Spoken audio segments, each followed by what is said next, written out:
When you have more money in an architectural practice, you're operating less out of scarcity, more out of abundance. You're operating more out of freedom and ease and less out of fear and scarcity. It all comes down to how you deliver the message and the words that you use. Instead of having something handed to you on a platter, you can take action to go out there and create it for yourself. Hello and welcome to the Business of Architecture. I am your host, Rion Willard, and today I am joined by co-founder, co-host, originator of Business of Architecture, none other than Mr. Enoch Sears. How are you, sir? Ryan, how you doing? I hear New York is kind of cold this time of year. It is crazy cold. It's like -8, whatever that is in your language. 20 something? 22? I'm going to guess. I know. Yeah, it's -8 Fahrenheit or Celsius? Celsius. Yeah, I was about to say, if it's -8 Fahrenheit, the entire New York is freezing. That's another planet cold. So it's -8 Fahrenheit. I think that's pretty close. Let's just say that's cold. I'm just going to say that. It's just cold. That sounds very cold. It's more than my little English brain can handle. But I have been impressed with the efficiency of the New Yorkers in handling the snow. Since this is a Business of Architecture podcast, why don't you tell us about? We're all about process and efficiencies here. Preparation. Like I was really inspired by it. I mean, there's a lot of stuff in New York that doesn't work properly, and I'm continually shocked by and sort of mesmerized at the levels of disorganization around it, like just trash piling up on the street. That aside, this particular thing with snow, so impressed. Like before the snow comes in, people have gritted the streets and the pavement, and they come out en masse, and there's people in trucks with like shovels, and they're just shoveling grit onto all of the main avenues and the cross streets. Wow, okay, that's impressive. Snow comes, like 2 minutes later, 3 minutes later, you've got 3 snow plows going down the avenues, just moving the snow off onto the corners of the street. And then people are coming out, and I know that there's a law here where you've kind of got to keep your bit of the sidewalk clear of the snow. And so people come out and they've got these big shovels, and clearly there's like arrangements with different communities where one guy's going to go and do the entire street and clears it out. And I was so impressed with the seeming military-esque kind of precision with the operation that it made me look back on England with a sense of, the whole tube station and the schools, everything shuts down in the UK with just a little bit of snow. So I from a business perspective, there's a couple of things there that are really interesting. One is just preparation and having a rehearsed routine and procedure. And the quite extreme weather is not catching anybody off guard. There's no routinizing the routine. Yeah, just it being rehearsed and people are ready to go. It's not the kind of thing that happens in a business where, a sudden influx of work comes in, or you're about to go through planning approvals and it's like, oh, there's so much work, everything is so much chaos, which is the status quo of so many organizations. I was impressed. But today we weren't going to talk about snow. We were going to have a discussion about often overlooked strategies for improving profitability, getting more profit in your practice without doing more work necessarily. Hacks. Should we call it a hack? A profit hack? Sure, hacks. Look a little hacky. We're going to get hacky today. This episode is sponsored by Smart Practice, Business of Architecture's flagship program to help you structure your firm for freedom, fulfillment, and financial profit. If you want access for our free training on how to do this, please visit smartpracticemethod.com. Or if you want to speak directly to one of our advisors about how we might be able to help you, please follow the link in the information. We are looking for architect developer stories for the Business of Architecture podcast. So are you an architect developer with valuable insights to share? We're always on the lookout for passionate voices in the industry to join us on the Business of Architecture podcast. If you're ready to share your journey, lessons, strategies with our global audience, we'd love to hear from you. Reach out to us to explore being a guest on our show and help inspire other architect developers on their path. We'd be interested in hearing your story, whether you're at the very beginning of your development story or whether you have $100 million portfolio of projects already in the bag completed. We'd like to hear from you if you're working with the developers or that you've developed a number of small houses or you're working at a larger scale. Yeah, let's jump into this idea, first of all, of price differentiation. And when we talk about like price differentiation is an important topic because the perspective of value when it comes to commerce is very subjective, meaning $1 to you, Ryan, is not worth the same as $1 to me. It's not worth the same to $1 to another person over there. Now, you may be able to buy similar things with that dollar, but money and as a term of exchange has different value to different people. Right? I can remember when I was a student, I was just thinking about this yesterday, like, because I'm talking to my daughters, they're in college right now. And I remember there was this down in college town in Ithaca, New York, Cornell University, where I went. There was this little Chinese restaurant where they, for like $3.99, you could get some General Tso's chicken, which is the breaded chicken and like a sweet and sour sauce, or you could get the teriyaki chicken and the rice and some chopsticks, and a fortune cookie. So, for me, it was like, yeah, I know. It was like, wow. But it was quite a lot of money. It was like, my $5. It was like a $5 meal there, It was like, nowadays that'd be whatever, 15, no big deal. But back then it was a king's ransom, coming up with that money. So price differentiation deals with the idea that your clients have different appetites for how much money they want to spend with you. And one of the most common ways to implement price differentiation in your practice is to simply have different tiers of service, different levels of service. Now, what this looks like for you, there's an infinite number of ways that this could actually be implemented. And not every way is going to be a fit for your practice. As a matter of fact, there are probably going to just be a very few couple of ways that might be a fit for how you want to work. I think it's the idea of price differentiation as well. If we look at it in different industries or products, we see it happening a lot, right? You've got your kind of the classic bronze, silver, gold services, like software might do this. Riverside, this platform that we're using right now, has a similar sort of, we see this in software all the time. The kind of basic setup's going to cost you $10 a month. And then you've got the more premium service, which is $15. And then you've got the professional level one, which is like $50 or $100 a month. And it becomes quite a nice way of just segregating, here's how much level of service you're going to get over here. Here's the level of service you're going to get over here. And it also makes it easier for you to manage upgrades or scope creep, because it's like, well, actually that piece is not involved in the tier of package that you're using. So if you want to level up, then it becomes quite important. That if we talk about, can we talk about watches again? We did talk about watches on one of our recent episodes. So if you haven't heard that one, go ahead and do that. While Brian is prepping his watch story, I did want to point out that the correct name for what we're talking about, I made a misnomer, Ryan. It would actually be price discrimination.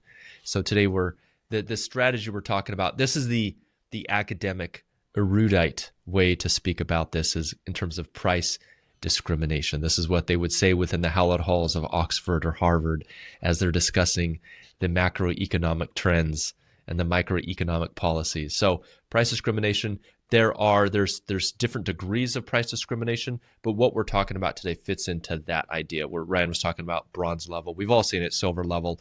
That's an example of price discrimination.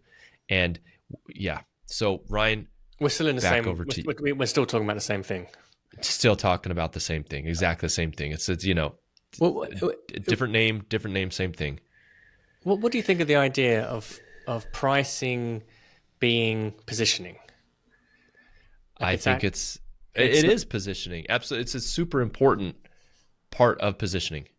It's massive because let's face it, like Amazon has a positioning, Walmart has a positioning, Nordstrom's has a positioning, and a lot of that has to do with simply the prices that they charge. I think pricing is one of the easiest ways to differentiate a practice. Yes. Absolutely. I like this idea of thinking about our pricing as part of our marketing collateral, right? It's making a statement to the rest of the world about the caliber of your services. It's communicating stuff. Your price communicates stuff. And to win work through, you know, reducing your price is communicating something else. And it normally doesn't work out very well. And your pricing attracts a certain type of person as well. Okay, so actually, you know, you going after the premium priced products is going after a different market segment, and it's worth thinking about our pricing as being a part of our marketing strategy. And then it kind of makes us really consider, like, okay, well, you know, who is it that we're going after? What are the people that we want to be attracting, that we want to be working with, and that the pricing is part and parcel of the communication that we're doing. I wanted to talk about watches again because we speak about this a lot with our smart practice clients when we talk about pricing and premium fees.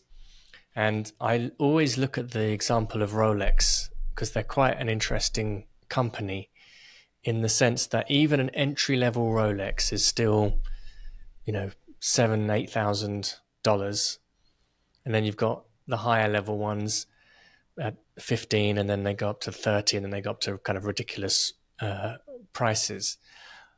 But at the same level of as in a Rolex, like for a $7,000 Rolex, you could go and get a watch which is as good mechanically.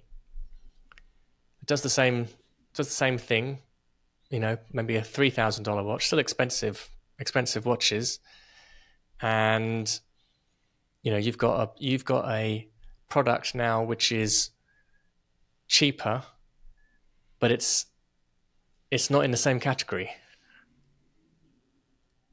And yeah, you wouldn't compare these two. I mean, you just wouldn't compare them. You'd be like, well, they're completely different watches. They're not.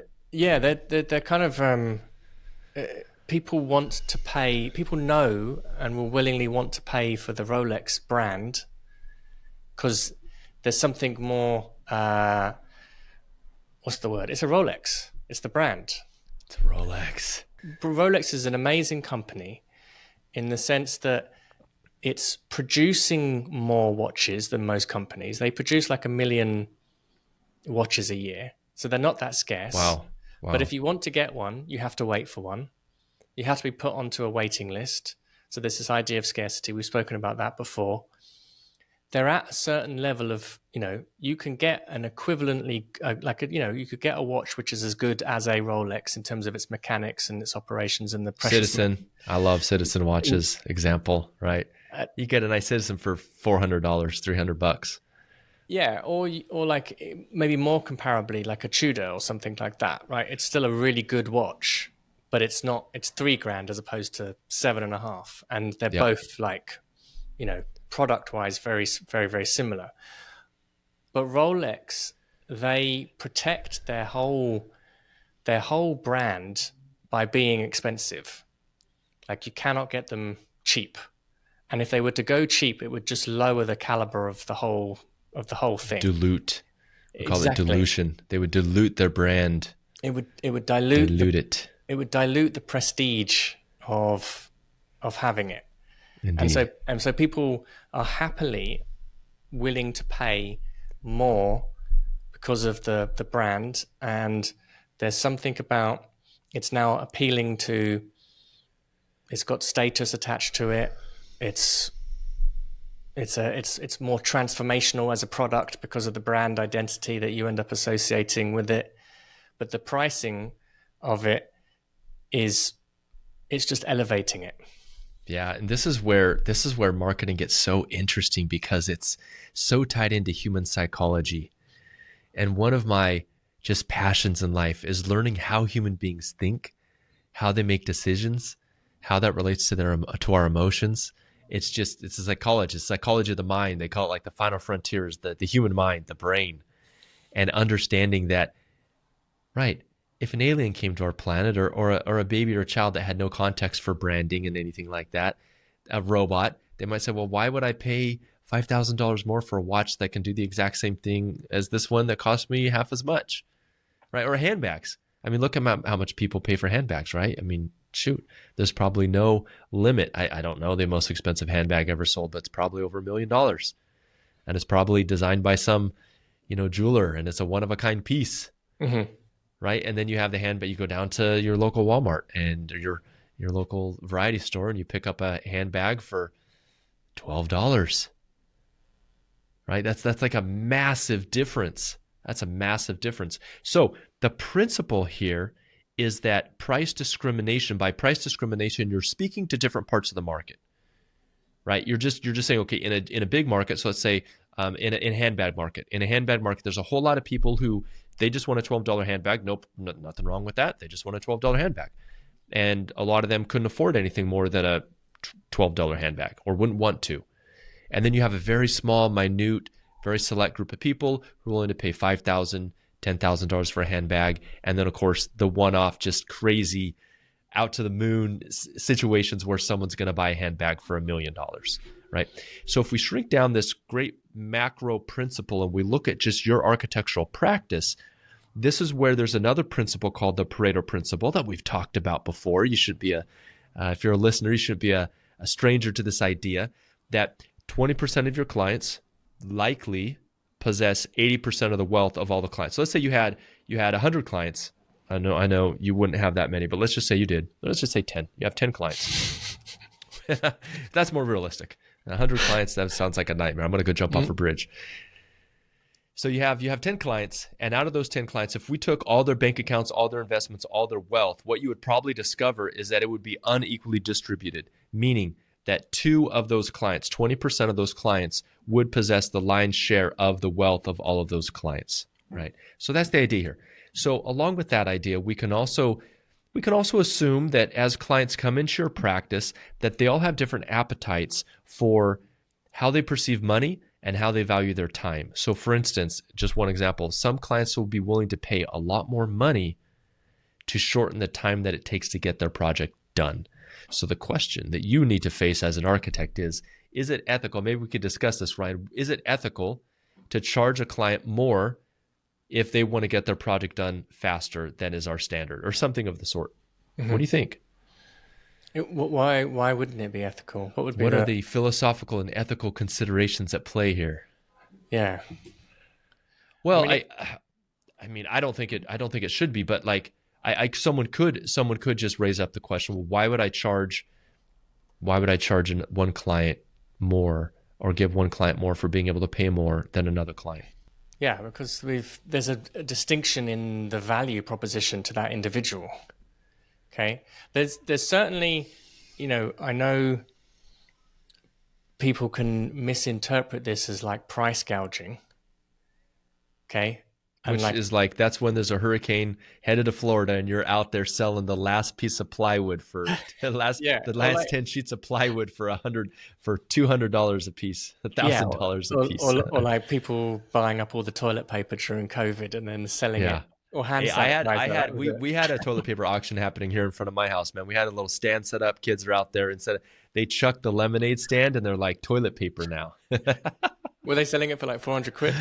Yeah, it was like 400 quid. We were actually taking Great British Sterling because we're like, the United States dollar's going downhill here. We need to capture all we can.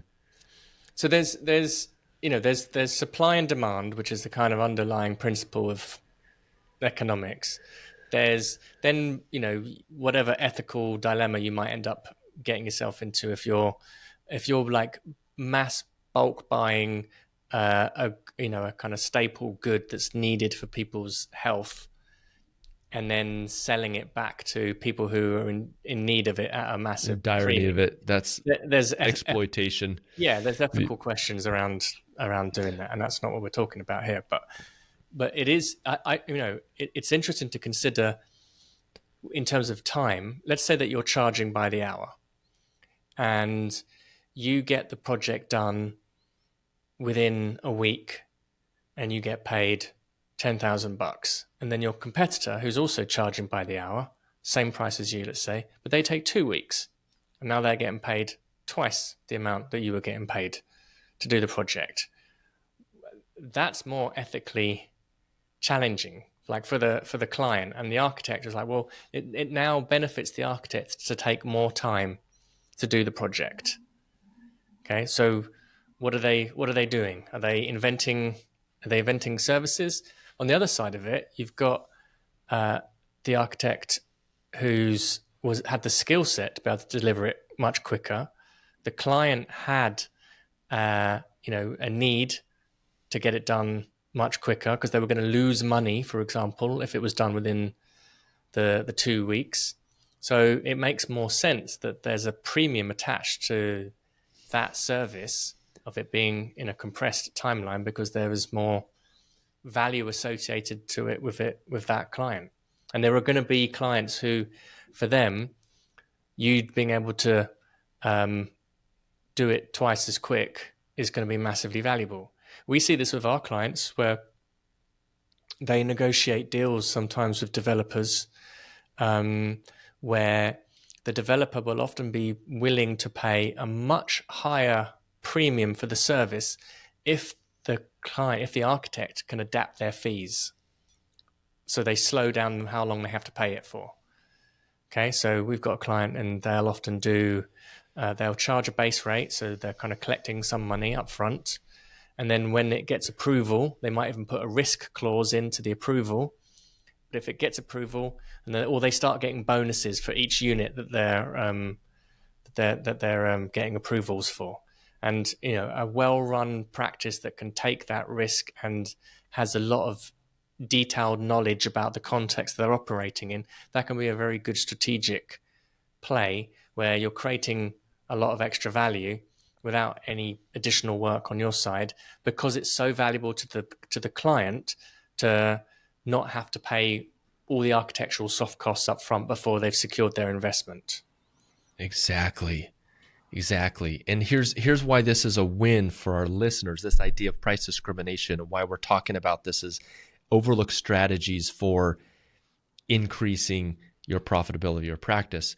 Because let's just say that you added, so this is a common thing. It's become more and more common now. It used to be uncommon about 10 years ago, but it's become more common, having different pricing tiers for your architectural services, whether you call that a bronze, a silver, and a platinum or something like that. But just having general different levels of service. A lot of architects maybe don't know how to implement that, don't know how they would split that up. But here's the very interesting thing about this is when you start offering that kind of service level differentiation or price discrimination, as we're talking about here, then what ends up happening is people generally go more towards the ones that they're most attracted to, and the overall average, so the overall sum of money brought into the practice is actually greater than it would be is if you just charged everyone a flat rate. And so that's why we're talking about how to increase your profitability here without working more, because who wants to work more to be more profitable? I mean, at the end of the day, do you want to earn more money just because you work more? No, I could go get a second job and a third job and a fourth job, and who wants to live like that? So this is why all of this is couched in the idea of value pricing, separating the time that you spend on a project from what you charge for it, being able to do this different variety of strategies around price discrimination. So, and of course, all of these strategies have one sole purpose: reducing overwhelm, reducing stress. Because let's face it, when you have more money in an architectural practice, you're operating less out of scarcity, more out of abundance. You're operating more out of freedom and ease and less out of fear and scarcity. So what does price differentiation, how can it look like in a practice? What sorts of examples? Well, like we discussed, Ryan, I thought we'd just throw in one example here that anyone, I think most practices could implement this tomorrow. And this came actually to my mind because we hired some architects here to work on our house. And as I was talking with them, I was like, man, that's going to take a long time. I wish they had an option whereby they would fast track one of their clients, and that person could pay a little bit extra for that ability or that advantage. right? So just Were you imagine. were you that client, Enoch, with I the would have unrealistic? been, yeah, if they would have pitched me with like, we can get this done in half the time and it's going to be 20% more, I would have been like, done, let's do it. You know? And that's the thing. A lot of clients will be that way. So what Ryan and I were discussing is the idea of creating some sort of concierge level or a priority level, just one slot. So let's say, in your architectural practice, again, this is something you could implement tomorrow. And likely there would be clients that would find this a huge value because, let's face it, as you're managing projects, typically what happens in an architectural office is you're juggling all the projects equally. For instance, if you get some design changes that come in, but you're working on another project right now, you're like, okay, well, I'll wait a couple of days to get those design changes made because I'm already committed to working on this particular project, and you're just kind of juggling projects like that amongst yourself or amongst your team members. So everything's kind of flowing equally. Well, why do it that way? If there's a client who comes to you and say, hey man, I really want to get this done more quickly than you guys have generally turned projects out, there's a premium that can be charged for that, and there's a value there. If your project, if you can offer to one client that when we get your project back for any revisions, for any design changes, for any approvals, for anything, I'm gonna have a team member. I'll put whatever he's working on hold, because that would be, we're going to slot you in there. You're going to be a priority client, and you're going to get priority access, which is ultimately going to shrink down the amount of time that it takes to get your project done. Mm-hmm. So it could be things like, a reduced, like you respond to them, you have a higher level of service when it comes to how quickly you respond to their requests, or their emails, and things like that. And all these are just simple. They're just simple tweaks to the way you currently do your process. But literally, you could charge 20% more. And it's not just that you could charge more, but here's the key. And this is why all these strategies are so beautiful. There are clients who would love to pay you more. And that's the key, because they'll feel like they're getting a lot more value, which ultimately means that right now there are some clients who are getting under value of what you could provide them if you're to offer such a solution. Do we see this working in lots of different sectors? So it's going to be easiest in the residential sector because you're working with homeowners, but certainly anyone who's doing TIs, mm-hmm. It would be interesting to find out. I think that any client could be approached with this idea. They might not be amenable to it. You'd have to approach it sensitively. Yeah, and I can imagine developers would. There are certain developers mm-hmm. that are mm-hmm. having the priority slot. Or, we've spoken, a kind of riff off this would be the exclusivity spot. So we often hear our clients, they sometimes complain of, their developer clients not wanting to share them, or not speak about them or anything like that, or they don't want them to work with other developers. And it's like, well, okay, well then there's an exclusivity charge. If you want us to be your sole practice in this area, we won't work with any of your competitors. Okay, well then there's a fee that comes along with that, and then we'll work with just you. Absolutely. And the other thing to say here, Ryan, is that all of these strategies, you need to be very careful how you communicate these and how you position these to your clients. Mm-hmm. Because it's super important that these things don't occur to your clients as the opposite. So let's say, for instance, right, you don't want your clients to perceive that everyone's getting slow service, but one person's getting normal service, and that's why they're being charged extra. It's like, we have a special promotion here at our office. Everyone's slow, but if you pay us extra, we're going to get normal speed. So it matters how you talk about this. It matters how you conceptualize it in your mind, and it matters how you communicate it to the client. So I want to make that very clear. We're not oblivious to that, and that is really where the art comes into it. Yeah, there's a lot of space here for being creative with the way that you present and package your services. And something like the priority client, like, it's got to come from, you're making the client feel special. There's these benefits. There's an additional level of care and concierge type service. It's not going to be something that you're going to be able to just negotiate through a contract or through emails. I find that I find that Yeah. very difficult to kind of comprehend how much architectural negotiation, if you like, or it's not selling, but I'm going to use the word selling. The selling of architectural services happens through the writing out of contract clauses in your agreement, I in mean, your appointment agreement. That's not going to do. that sounds like a very difficult way to try to come to an agreement. Yeah, It's. not fun at all. I mean, our contracts have a very important role to play with people, but they're not the thing that's going to be selling people stuff. Exactly.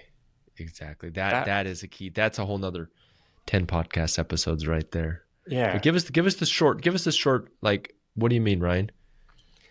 The you talking about the priority client service, for example, I imagine that would come out of you having conversations with the client that are specifically pain orientated, and you've done your research, and or at least you know how to ask the right kinds of questions to have a client share with you what their priorities are, what their main problems are. You've been skilled in being able to help a client articulate the problem of going slowly in a project. Okay, like to do that well, I could imagine you having a conversation with a client, and you've managed to have them discuss the issues they've had in previous projects going slowly, why it's so important for it to be done within this time frame, what happens if it doesn't get done in this time frame, what are the risks, what's the cost to them, what's going to happen to the project, what's the long-term impact of not meeting that timeline. In those conversations done well, you'll be able to find people who are, there's a differentiation between the client who's just got unrealistic expectations and they just want something done that time because it's something arbitrary, versus the client where it's like a real pressing need. They've got an opening, or the queen and king is coming, and they can't miss that. They can't miss this date, so it's got to be done and opened on opening day. Otherwise, the amount of money is just enormous that's going to be lost, or whatever individual circumstances that kind of makes the time deadline real, and it's of massive value to that client. Or it's just they've got a whatever other reason they have for wanting to be in the priority, or to fill, exactly. just to fill, or it might just be to fill a level of status. Yeah, I mean, and here's the thing: some people always buy the best. Yeah. Like some people, if there's a more, it's like a car. Like another guy, I was thinking about this. I mean, all industries do this, and any mature industry does this. But like, when you go shopping for a car, there's the base model, there's the mid-level model, and then there's the high-end model that has all the bells and whistles. It has the TVs on the seat, the headrest of the seat in front of you. It has the sunroof or the moonroof above. It has the 21-inch wheels. There's just so many upgrades and add-ons. If you've ever had to purchase a new car, you know what I'm talking about. Your mind is just blowing. You're like, well, you mean I pay extra for the trailer hitch? It's like you can add a tow package for this much, get the premium sound for this, And this is just, the other thing to say here is that this can be taken to extremes. It can be taken too far, right? So we've all booked airline tickets and we've all been annoyed that we have to pay extra money to bring on our bags, and we didn't have to do that 10 years ago. Or some of the airlines where they nickel and dime you for everything. It's like, would you like a bag of peanuts? That'll be $5 extra. You want to go to the would toilet? You like internet? Yeah. There's a coin slot and to use the facilities. Do you want to open the window? Yeah. You open the window, it's going to cost $1 million and 5 years in prison. I just meant the shutter. No, okay. The shutter, yeah. It's like, he's gone rogue. He's opening the door. Hold him back. What's he doing? I'm exercising my right. Yeah. So, obviously, like, I know we need to say this because, just as a general disclaimer, right? So no one assumes that we're talking about, charging people for every paperclip that comes in the office. But what we find is architectural practices generally are on the far extreme of having zero price discrimination at all in their offerings and the way they structure their fees. So all we're saying is like, hey, let's take in a little bit of the knowledge of other industries and proven models that we know work because, we teach them as part of the smart practice method, And there are easy ways, as we talked about, fairly simple ways to increase your profitability without working more. And let's just use some of the psychology to give your clients a better experience. But let's not take it so far that it devolves into a negative experience where they then feel like they're getting, it's just a bad experience for them. So this is the art. This is the art, right?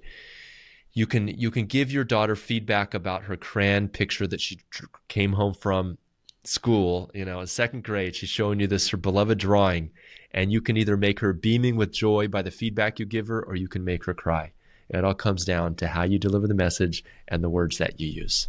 Mm-hmm. Yeah, the delivery of this, I think, is quite important. It's like a project upgrade or an upsell. There's a difference between... Another fantastic idea. Yep. Yeah, there's a difference. Well, there's lots of different ways of doing that. One is obviously something simple like just break out your interior design service package. So many architects just have that as part. Yeah, offer landscape design services, contract with the landscape architects, all sorts of opportunities. And there isn't any distinction sometimes, and it all gets melded in. It's very easy just to do that and have that as a value add, and everyone could be happy about it. There's just making sure that you've got some diligence over scope creep, and there's a difference as well between you having a conversation with the client and saying I'm going to charge you extra for it, and then loads of things just kind of totting up, and then you doing extra work and then billing the client additionally at the end of it, and there's been no conversation about it, and then the client's like, whoa, what's this? Versus packaging up the additional service as an upgrade that has a level of experience to it, and it's a new service offering. There's an art in that kind of communication. One might get you in a bit more trouble than the other. Yes, absolutely. So stay out of trouble, please. Well, with that, look, Ryan and I, we're obviously wearing our fall colors here. Maybe we're a little late. We should be wearing our instead of our autumnal color palette, maybe we should be wearing our spring colors. Or snow colors. Or winter. Snow colors, as the case may be. So the question, we always want to leave you with a thought-provoking, intriguing question here for you as a listener. And the question we'd have for you is this. We've described this principle, this idea of price discrimination, and we've talked about at least one strategy, very clear strategy about how you can instantly start using price discrimination to bring more money into your practice. So the question we'd have for you to consider is, how else do you suppose that you could use price discrimination in your practice to increase your profitability without actually working harder? Because that is the core and the bones of the smart practice method, meaning that you're not wearing your life out, overworking, giving up family vacations, but you're actually able to get the economic and the emotional reward that you deserve. And I mean, let's face it, I don't even know if people deserve it. What do you think, Ryan? I probably misuse that. I don't think anyone deserves anything. Where do you sit on that line? No one deserves anything.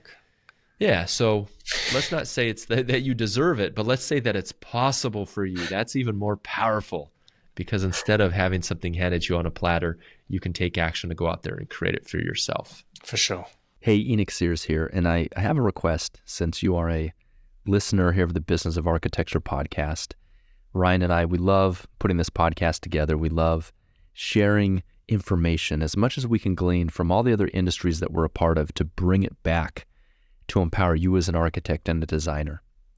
And one thing that helps us in our mission is the growth of this podcast, simply because it helps other architects stand for more of their value, spreads the business information that we're sharing to empower architects together, so architects, designers, engineers can really step into their greatness, whatever that looks like for each individual. And so here my simple ask is for you to join us and be part of our community by doing the following: heading over to iTunes and leaving a review of the podcast.